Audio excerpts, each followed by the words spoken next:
Greetings, everybody. Now we can start. To the 11th Annual Finance Conference, and I'm Andy Boynton. I'm the Dean of the school.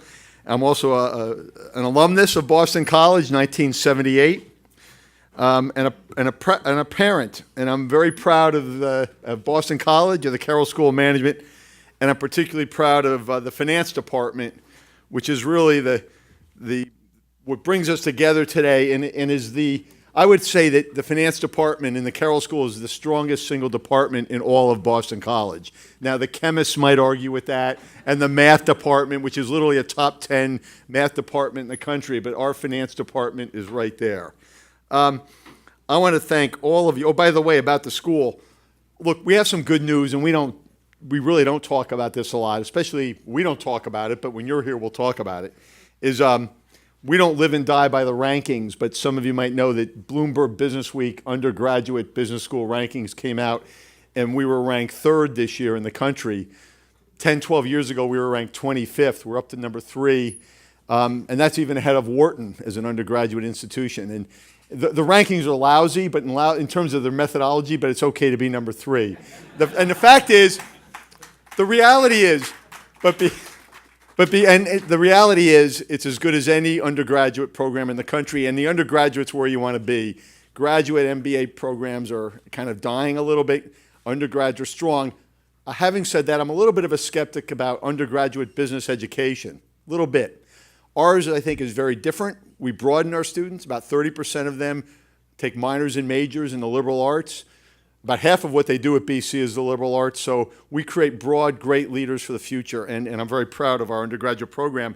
And as I said, the faculty in this room, in the finance department, many faculty here today, we have terrific faculty. They're the reason we're number 3 in the country. We want to embed our students with a love of lifelong learning. I always say if we graduate students who aren't curious, who aren't interested and have a love of learning, we fail to do our job. And I think all of us are here today because we love to learn. And I think every day we all should try to go to bed a little bit wiser than when we woke up in the morning. And tonight I'm confident because of the conversations you'll have today, listening to our great panelists and speakers, all of us will go to bed wiser tonight. I want to offer a very special thanks to the 3 conference co-chairs who do a lot of work. This is not an honorary position just to be a co-chair. They were on countless conference calls and a lot of discussions to put this day together and the choreography of how it's going to work. So I'd like Dan Holland and Jim Walker and Professor Jonathan Reuter to stand up. Dan, can you stand up? If you're in the, there's Dan Holland, Jim Walker, Jim Walker, and John Reuter. Thank you all. They do a great job putting this together. I'd now like to turn this over to Dan Holland, who a terrific, generous alum, in fact, who will introduce Larry Summers this morning. And I want to thank Dan for support of the conference, and in particular, our first keynote session. So Dan, thank you for that. And Dan has become a friend of mine over the years. We've fished together a few times, and we share, we have families, and so we have kids we talk about. He's a 79 BC grad, so I'm 78, so we overlapped. He's a staunch advocate for the Carroll School, and there's no one, I don't think of one single person since I've been a dean now since 2005, there's no one who, when you ask for help, can you help with this, can you help with that? Dan always says, yes, I'd love to help. And he's a busy guy, and he's always there to help. And we all thank him for that. It's just what a great attitude and a role model for all of us to go beyond our job and to help and give back to institutions like Boston College, who we both love. So Dan, come on up, introduce Larry, and thank you for all you've done. Thanks, Andy.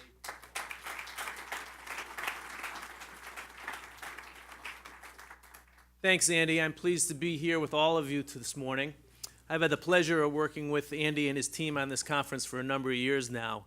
And sometime around July, Renee will call and say, well, now we got to think about next year. And, at that point we say, well, geez, we sort of covered all the topics that are interesting. What are we going to talk about next year? And sure enough, June rolls around, and in the world of global finance, there's never a shortage of interesting topics to talk about. And this is no exception.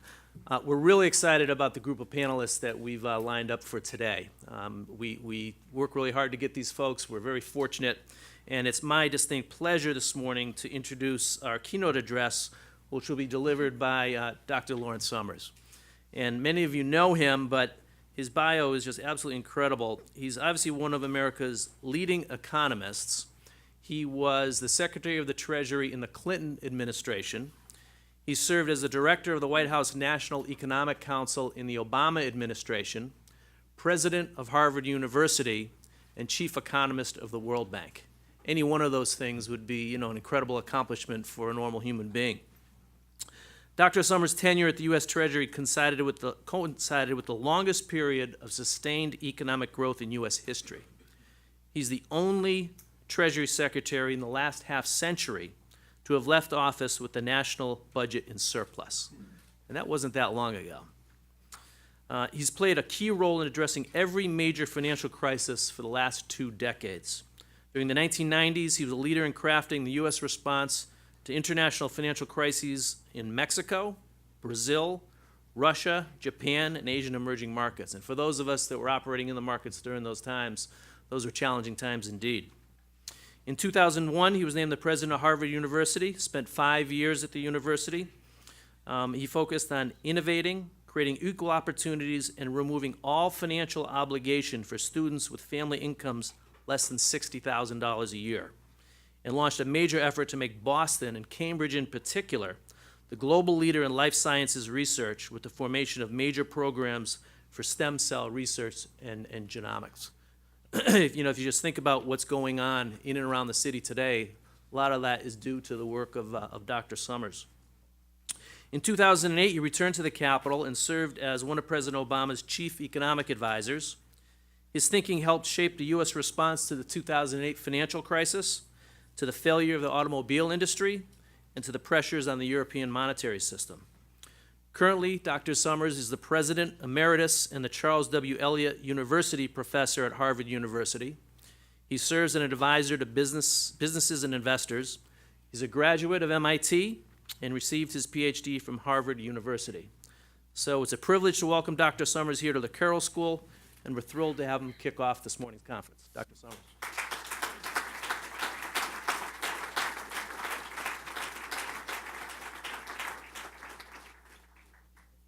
Dan, can you hear me? Dan, thank you very, very much for that warm introduction. It's rather better than we economists usually get. Wasn't so long ago that somebody asked me if I knew about Einstein's trip to heaven. And I said I didn't know about Einstein's trip to heaven. And he said, well, Einstein went to heaven and he really wanted to relate well to people in heaven, better than he'd related to people on Earth. And so he said to the first person he met, what's your IQ? And the guy said, 180. And Einstein said, fantastic. I've got a new interpretation of quantum field theory, and I'd like to discuss it with you. And then he met a second person. So we can talk. What's your IQ? And the guy said 140. And Einstein said, that's terrific. I've got some real new thinking about Shakespeare's sonnets, and I'd like to discuss it with you. And then he met a third guy. So we can talk. What's your IQ? And the guy said 80. And Einstein didn't know what to say. And then it came to him. What's your GDP forecast for the second quarter, he asked. So thank you for sparing me that kind of economics joke. Let me say how glad I am to be here. This kind of forum, I think, is very, very valuable. People discuss and they debate a range of public policy issues. People disagree about what the right economic policy is, but they don't disagree about what's important, which is having an economy that works well for all Americans is something that's absolutely essential to our national project. Whether the goal is for America to be strong in the world, whether the goal is for American citizens to live better lives, whether the goal is for us to have more capacity to be generous to the poor, whether the goal is for us to be in a better position to protect the environment, whatever you care about, if we have a more successful economy, we will be better able to achieve it. So what I'd like to do this morning is talk a bit about where we are economically, and then talk about what I think we ought to do. I've written about how we seem to be living in a period of secular stagnation. That's a reference to a term that was coined 75 years ago by the Harvard economist Alvin Hansen, the professor who did more than any other person to bring the ideas of John Maynard Keynes to the United States. And secular stagnation is basically a fancy term for protracted slow growth. And protracted slow growth that's translating into limited progress for middle-class families is what we seem to have. You can see it in many ways. GDP this year is 11% below what it was projected before the crisis that it would be in 2016. You can see it in the fact that even though we've been recovering from a huge financial crisis, and that huge financial crisis depressed output enormously, our growth rate has averaged only 2% over the last 7 years. You can see it in the fact that, and this is a longer term phenomenon, that in the 1960s, only 1 out of 20 men between the ages of 25 and 54 in the United States was not working at a typical moment. And today, 3 out of 20 men are not working. You can see it in the fact that, at least on official measures, incomes are growing much more slowly, if they're growing at all, than they once did, and that we're seeing increasing cleavages in our country. The top 1% used to get less than 10% of all the income. Today they get more than 20% of all the income. Or, perhaps this is even more striking, if you look at what's happened to the gap in life expectancy between those who are most affluent and those who are least affluent, it has, over the last 2 generations, widened by about 8 years. That's the equivalent of curing cancer twice. And that's what's happened to the gap in life expectancy between those who are most fortunate and those who are least fortunate. And one has to say that markets, when they look forward, are not anticipating that this is going to change profoundly for the better. If you look in the United States and around the industrialized world, and you look at the so-called indexed bond market, which measures the real interest rate, that is the interest rate adjusting for inflation, it's very close to zero, even looking out 10 years. Markets don't think that the Fed's 2% inflation target is going to be achieved over the next 10 years. So it's a sober picture of recent economic performance, and it's a sober economic outlook. In many ways, it's ironic that outlook is so sober? Because if you think about it, we've got extraordinary advantages as a country. And I'd rather be playing our hand than playing the hand of any other country in the world. We've got natural resources. Indeed, we're on our way towards, on some measures, energy independence. Somebody calculated that there were 9 major platform companies in the world. Platform means something like Google or Facebook or Amazon. All of them are American. We remain the only country in the world where you can raise your first $100 million before you buy your first suit. And that is a source of huge dynamism. If you think about flows of people, where do the most skilled people from China, from Europe, from Asia, from Latin America want to come study?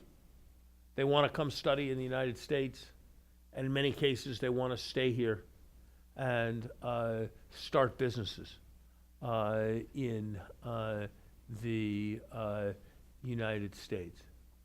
So we have huge advantages. What do we need to do to get more energy into... Somebody help me with this thing. Can you hear me if I just do this? Yeah. I can hear you fine. Is that okay?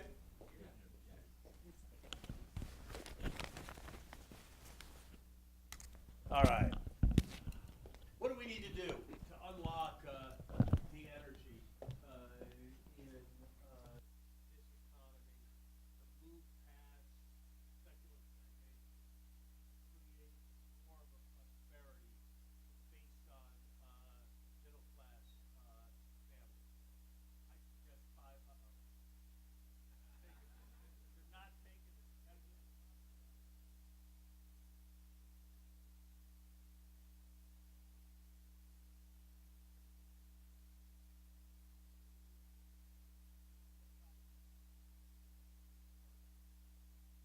investment. Is there anybody in this room who's proud of LaGuardia Airport? Is there anyone who thinks that John F. Kennedy Airport is worthy of being the gateway to the greatest city in what calls itself the greatest country in the world? We have 0 interest rates. We can borrow money for the long term at 2% in a currency we print ourselves. Materials costs are at an extraordinarily low, and employment of construction workers remains very depressed. Is there a better imaginable moment to renew and fix LaGuardia or Kennedy airports? I submit not. And yet, infrastructure investment in the United States, adjusting for depreciation, is 0. It is at the lowest level since the Second World War.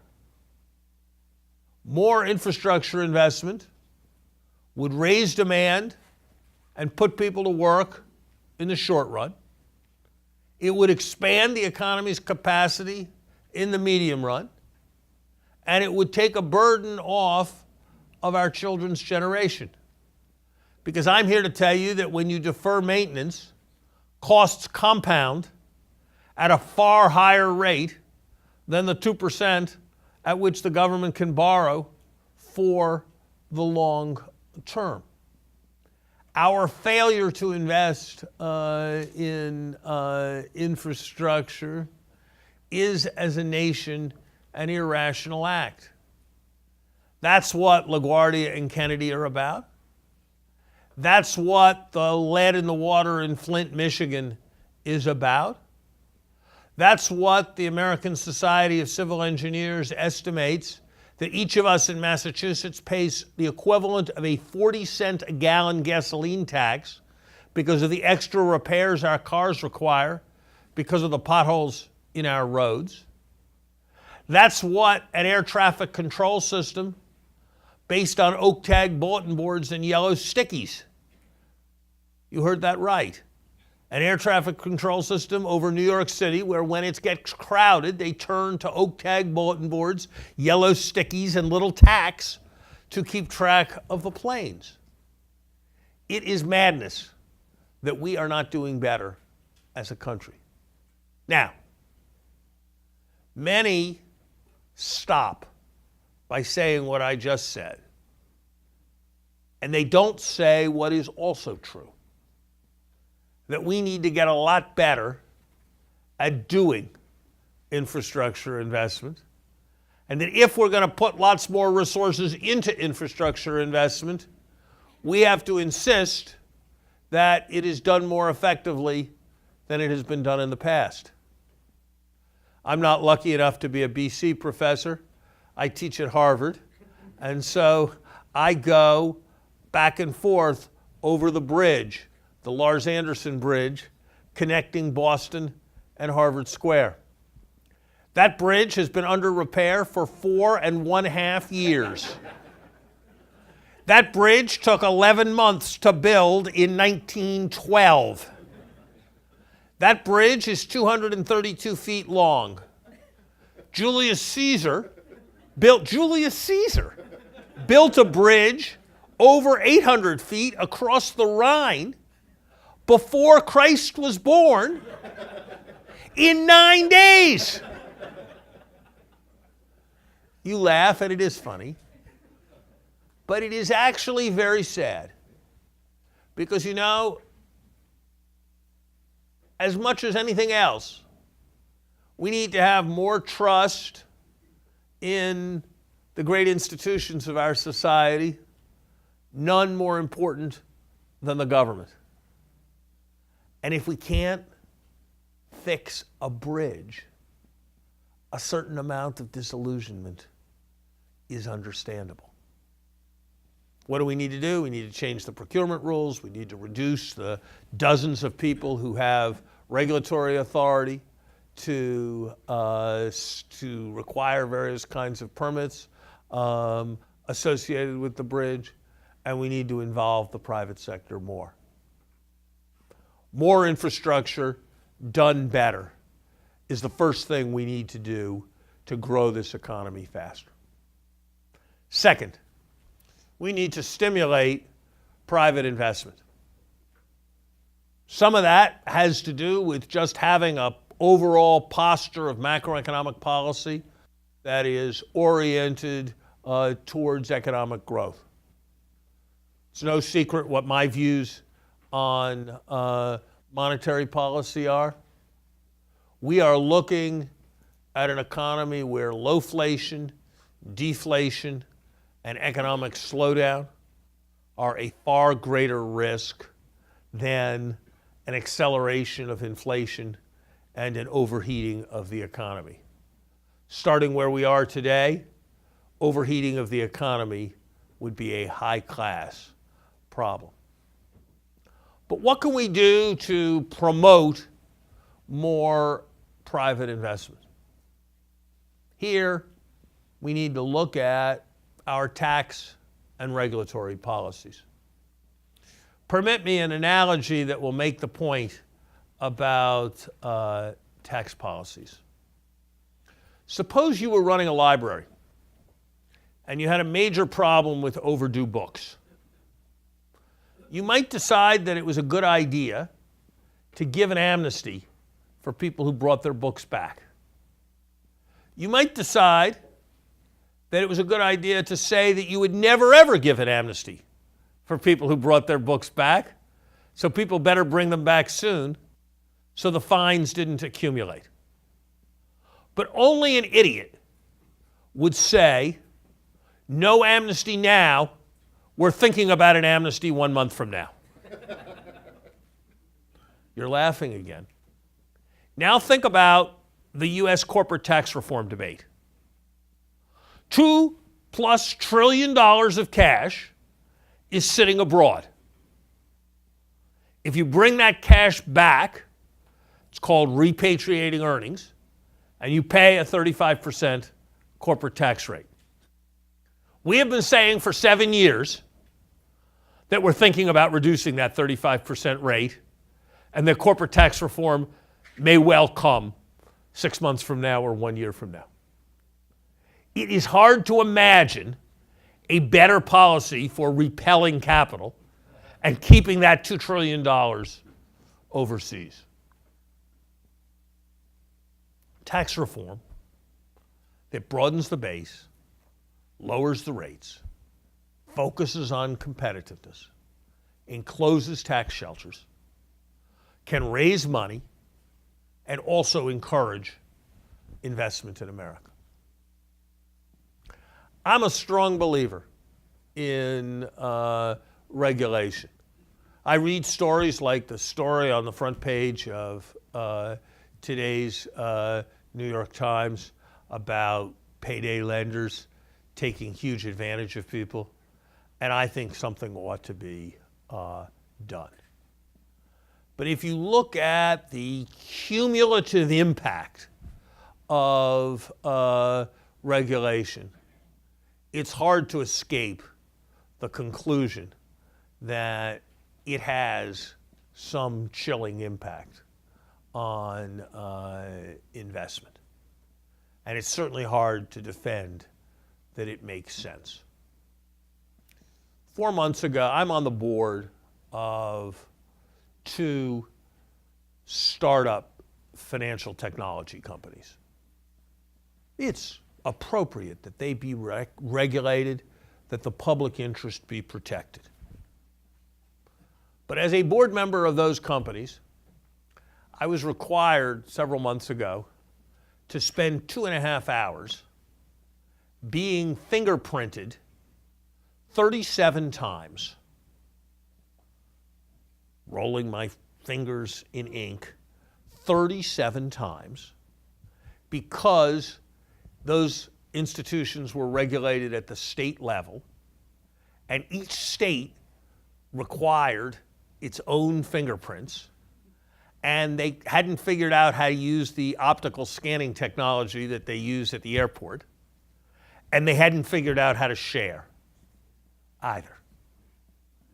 Now, we did it because it was important and there wasn't any choice, and in the grand scheme of things, I suppose 2.5 hours of my time and the 10 other board members doesn't really matter much. But that kind of thing, thousands of times over, surely affects the extent of entrepreneurship and investment in our country. Prudent cost-benefit analysis of regulation plus tax reform would stimulate private investment. Third, we need a focus on growing human capital and growing the supply of workers. Part of the reason our economy is growing more slowly than it used to is that the number of people working is growing less rapidly than it used to.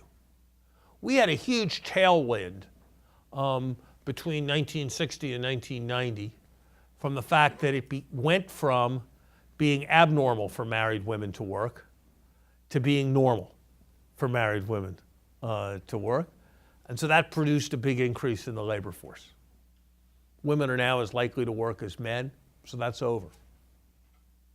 The baby boom generation, which was big, is retiring, and the generation that's entering the workforce is less big. So our labor force is going to grow less rapidly. We're not going to change either of those things. But here's some things we can do to grow the effective labor supply. We can provide for reasonable family leave policies that enable people to have careers and also meet their responsibilities to children and aging parents. And we can provide the same kind of paid leave policies that are provided in every other industrial democracy. We can have a reasonable immigration law that attracts extraordinarily talented people who are desperate to come to this country and start businesses, to come to this country and create opportunity in this country. I'll never forget when I was president of Harvard, we had a student, a brilliant guy, who was Chinese, who was going to do fantastic things in chemistry and was almost at the point of publishing his first paper. And then his father died, and he had to go home to China for the funeral. And it took the United States a year to process his visas so he could come back. And that paper got published by somebody else without him. He'll survive. He was a brilliant guy. But it's hardly the right way for the United States to create goodwill. And it's hardly the right way for the United States to bring extraordinarily talented people to our country. And finally, and most important by far, in terms of the creation of human capital, there's American education. Here are some things that ought to scare you. For the first time in 200 years, the people who are entering the workforce are not better educated than the people who are retiring from the workforce in the United States. The gap in college attendance rates between the children of those in the upper income distribution and the children of those in the lower part of the income distribution has widened since 1975. That is not how it should be in a country that is committed to equality of opportunity. And no one in this room can be satisfied with the state of America's public schools. It has, I guess, recently been modified a bit.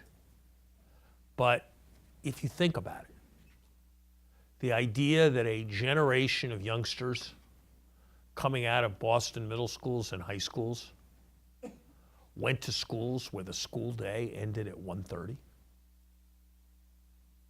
Think about it. School day ended at 1:30 and mom and dad both work.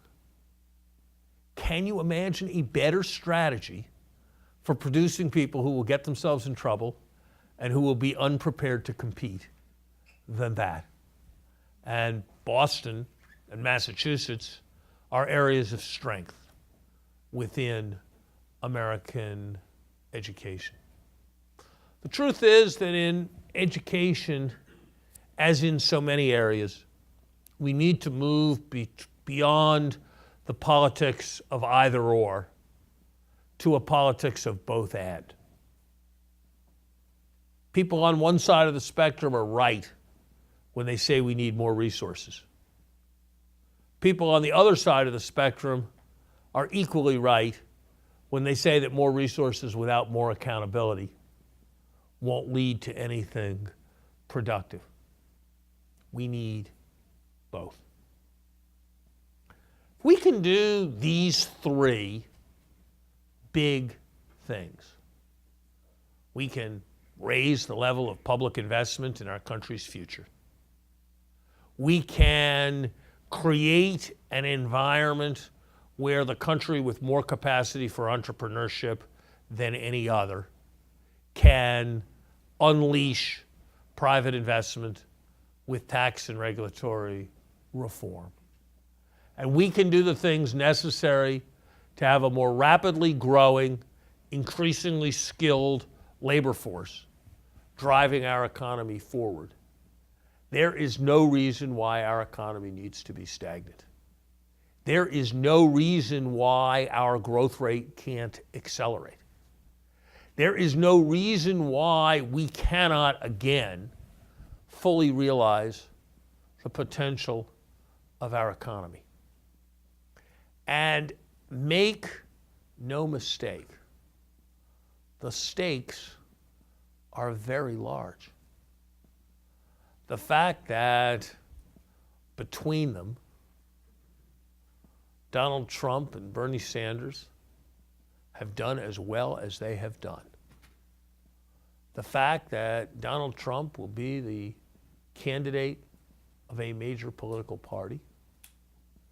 The fact that a man who favors building a wall around the United States, excluding from our country members of one religious group, using torture as an instrument of U.S. foreign policy, threatening to repudiate the national debt, and changing the law so that he can prosecute newspapers he doesn't like.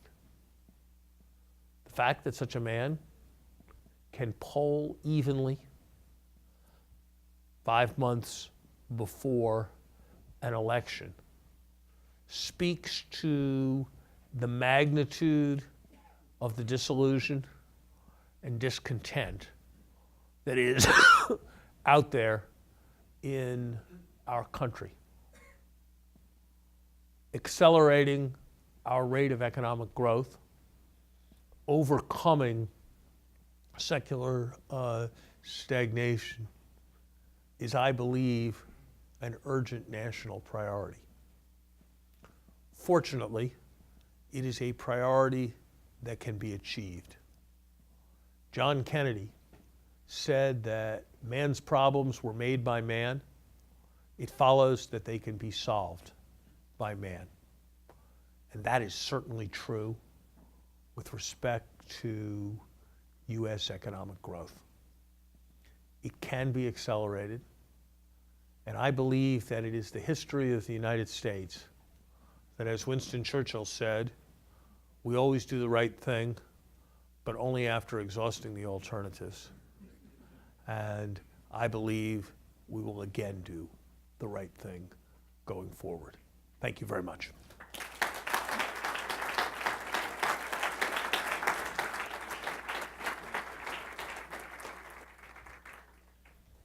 Thank you, Dr. Summers. We've got time for a few questions. And I'd just like to start by asking, when you left the Treasury, the U.S. budget was in a surplus. And I remember, because I was in the bond markets at the time, the bond markets are talking about actually a shortage of U.S. Treasuries at the end of the 30-year bond. Do you envision a scenario in our lifetimes when we move back to a surplus? Well, look, I think it's important. I think it is important to say something that may run slightly against some of your financial market instincts. It's true that when I left, we had a surplus and people were worried about running the whole U.S. debt down, and that nobody's worried about those things today. It's also true that interest rates are much lower today than they were then.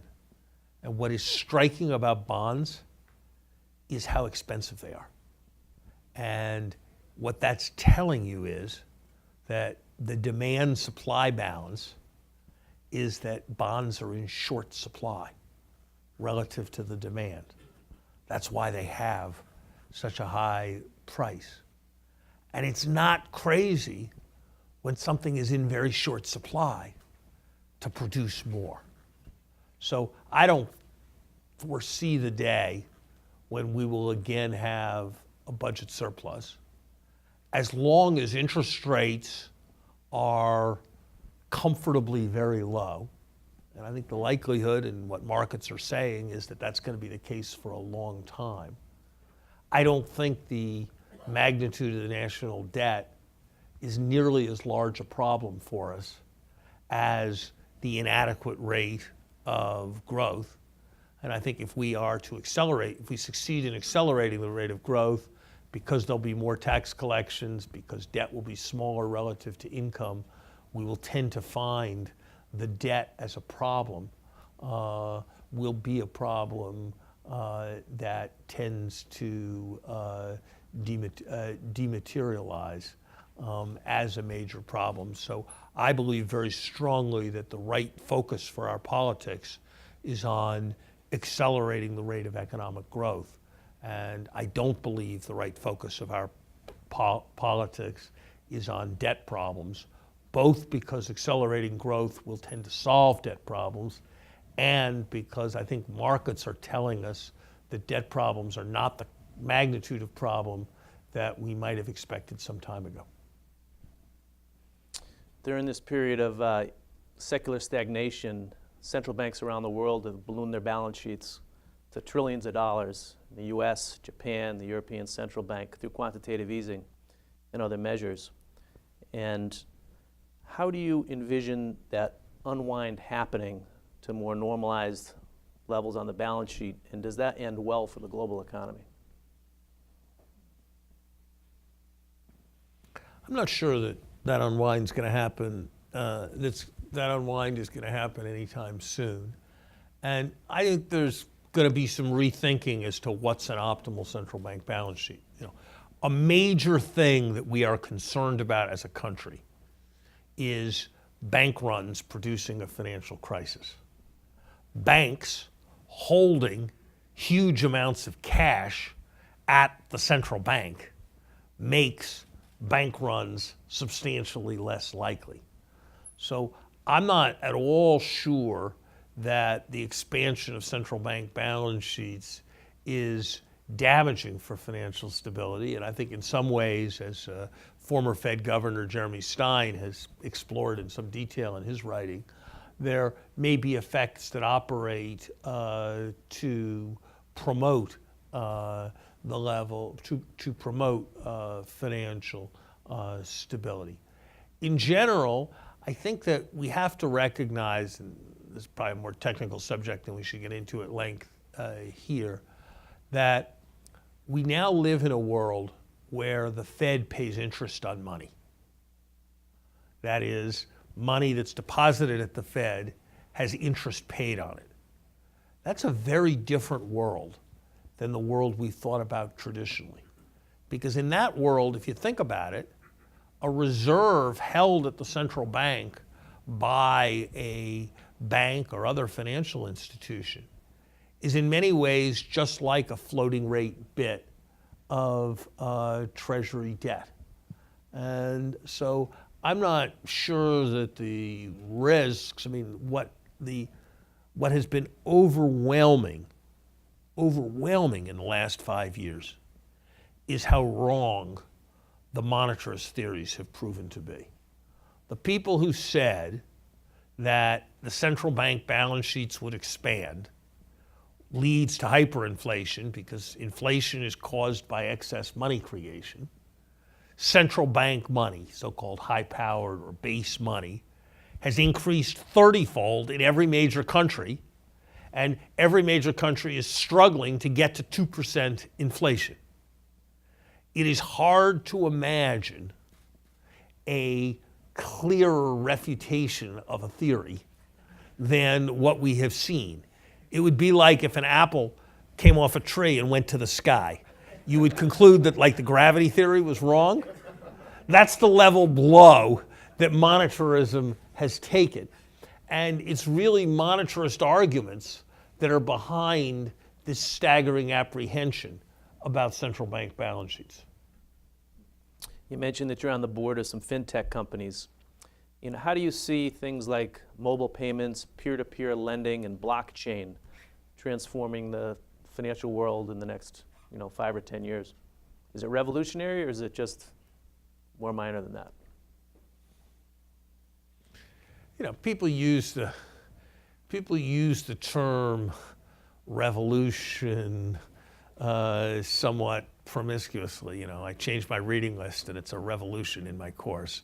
So I tend to not use the term revolution, but I think we've got some, if you think about it, we've got some sort of extraordinary frictions here in the 21st century. It's kind of remarkable that if I put my money into the bank today, I'm lucky if I get 1%. But if I want to borrow money back from the bank on my credit card, I pay 18%. well, there's credit risk. I might not pay it back, and the bank's got to give me my frequent flyer miles, and the bank's got to process the whole thing. There's a bunch of stuff the bank has to do. But 17%, it's kind of a pretty big spread. And so the idea that we're going to use information technology to figure out how to reduce that spread, I think that's basically a pretty sound idea that's likely to change banking practice in some pretty fundamental ways. Give you another example. There are plenty of houses within a mile of here that sell for $1 million or $2 million. Take $1.5 million dollars.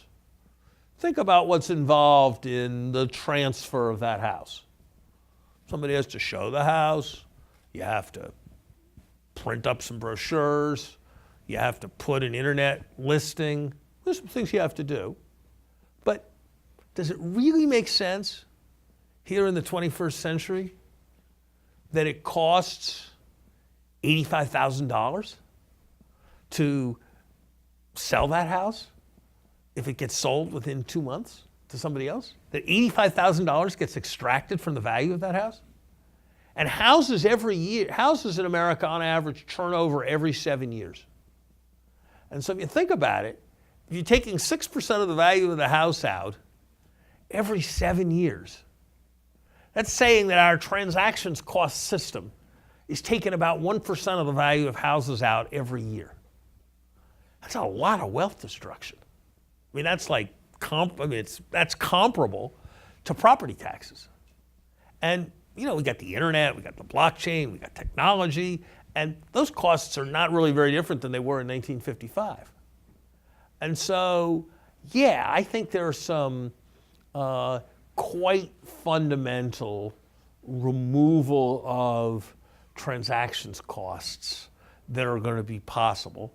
And I think taking the frictions out of the system will be a good thing. I like to distinguish between, and it's a bit facile as a distinction, but I like to distinguish between financial innovation for people and financial innovation for money. And I think of some of these examples in fintech that take transactions costs out as financial innovation for people, as distinct from some of the things that create new financial instruments that primarily are really are facilitating only for people only for huge portfolios to be able to place different kinds of bets. And I think there's some fairly fundamental stuff going on in fintech. Open it up to the audience for questions. Yeah. Where do you stand, what's your view on the guaranteed income concept with the displacement of workers from robots, technology? Pretty skeptical for two reasons. One, I don't think a strategy for thinking about the future of the country that's based on paying people not to work is going to be a good strategy. I think that while economists have these, theoretical models where consumption's good and leisure's good, and so it's bad to be working, I actually think work and vocation is a pretty fundamental source of satisfaction for most people. And creating a system where you presume that large numbers of people are not working, I don't think is hugely healthy.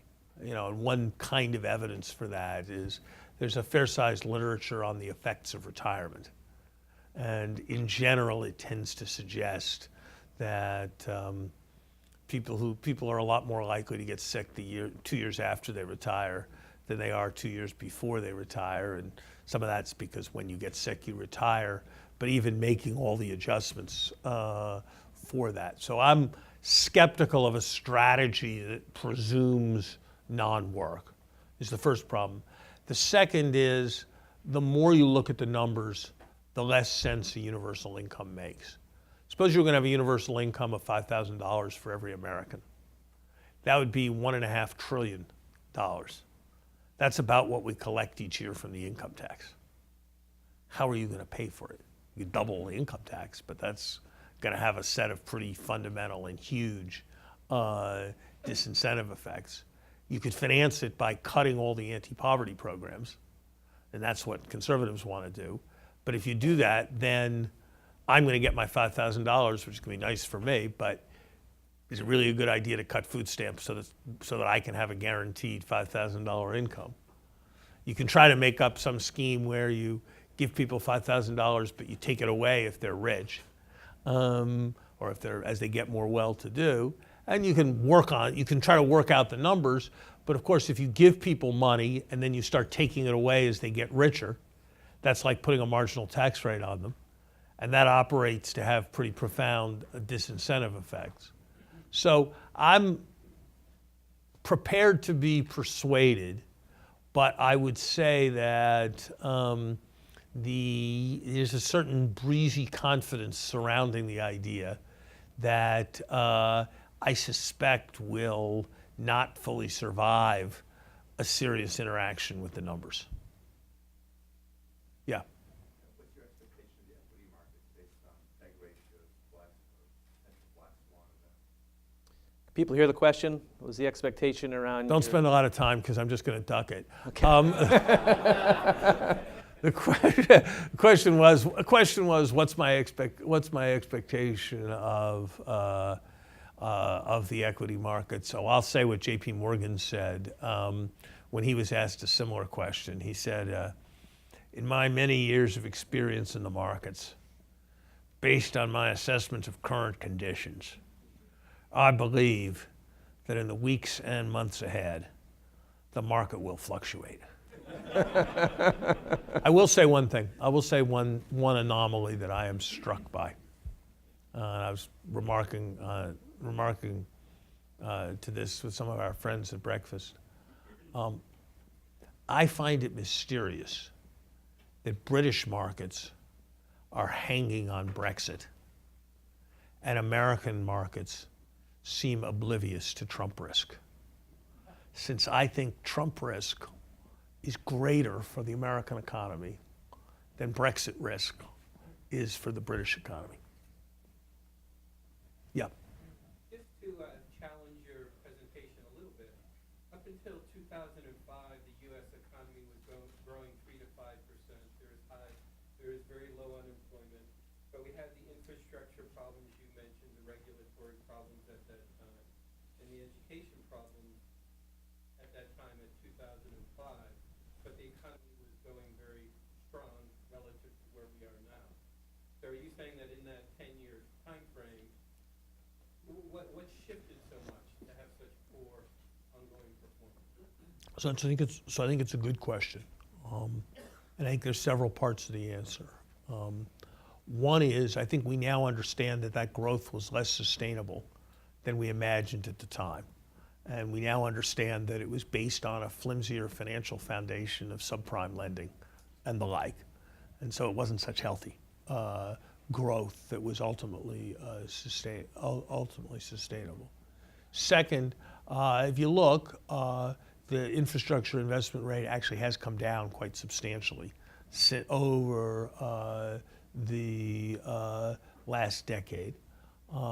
Third, the demography has changed as the baby boom generation, which was very large, has started to retire. You know, these are people who were born after 1946. If you're born in 1946, you turn 65 in 2011. So we're now seeing the baby boom generation, large scale, starting to retire, which is the demographic aspect that I was referring to. And look, I think there's some parts of this you can control, and there's some parts that you can't control. There were aspects of the diffusion of technology that drove the economy very fast between 1995 and 2005. And it seemed to have driven the economy much less rapidly from 2005 onwards. I can't say I really understand why that happened, and it's not necessarily what I would have expected, but I don't know what policy we can do to switch that quickly. So I think it's better to address the things that we know how to address, and that's what that's what the agenda I laid out is about. But I don't think it's hard to find things that connect with that agenda that are very much part of a slowdown since 2005 story. Thank you, Dr. Summers. I want to invite everyone to take a 5-minute break, and then we'll convene back in here.